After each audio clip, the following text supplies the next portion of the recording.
மார்கழி 20ஆம் நாள். நேற்றைய தினம் பள்ளி அறையில் கண்ணனை அணைத்தபடி இருந்த நப்பின்னை பிராட்டியிடம், "அவனை எழுப்ப விடமாட்டாயா?" என்று ஆண்டாள் கேட்டாள்.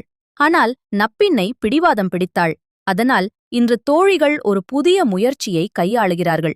நாம் ஏன் நேரடியாக கண்ணனையே எழுப்பக்கூடாது என்று முடிவெடுத்து கண்ணனை நோக்கி பாடத் தொடங்குகிறார்கள்.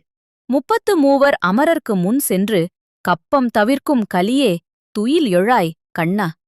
அந்த 33 தேவர்களுக்கு ஒரு ஆபத்து என்றால் அவர்கள் கூப்பிடுவதற்கு முன்பே அங்கே போய் நின்று அவர்களின் நடுக்கத்தை போக்கும் வீரனே, அவர்களுக்கெல்லாம் ஓடி ஓடி உதவும் நீ, இந்தச் சாதாரண இடைப்பெண்கள் காத்து கிடப்பது உனக்கு தெரியவில்லையா? எழுந்திரு! செப்பம் உடையாய், திரள் உடையாய், செற்றார்க்கு வெப்பம் கொடுக்கும் விமலா, துயில் எழாய், அடியவர்களைக் காப்பதில் நேர்மை உடையவனே, பெரிய அடியார் கூட்டத்தை உடையவனே, எதிரிகளுக்கு நெருப்பாக இருப்பவனே, எழுந்திரு என்று எவ்வளவோ கூப்பிடுகிறார்கள். ஆனால் கண்ணன் எழுந்திருக்கவில்லை. ஏன் தெரியுமா? பக்கத்தில் இருக்கும் நப்பின்னை பிராட்டி எழுந்து அனுமதி கொடுத்தால்தான் தான் எழ முடியும் என்பது போல அவளுக்கே கட்டுப்பட்டு கிடக்கிறான் இறைவன்.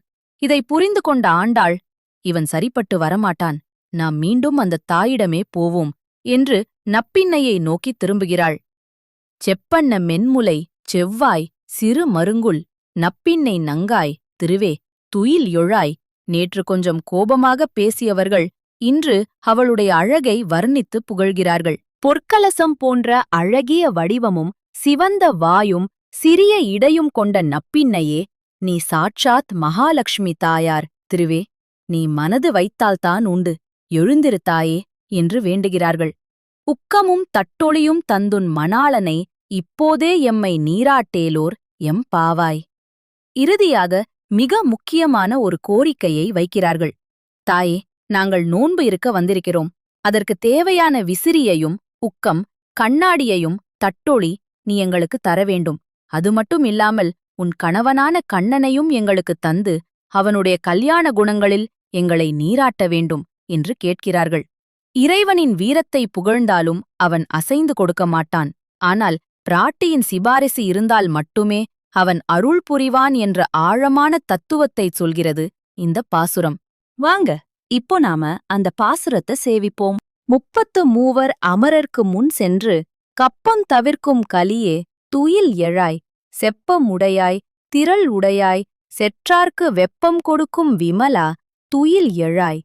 செப்பன் மென்முலை செவ்வாய் சிறு மருங்குல், நப்பின்னை நங்காய் திருவே, துயில் எழாய்.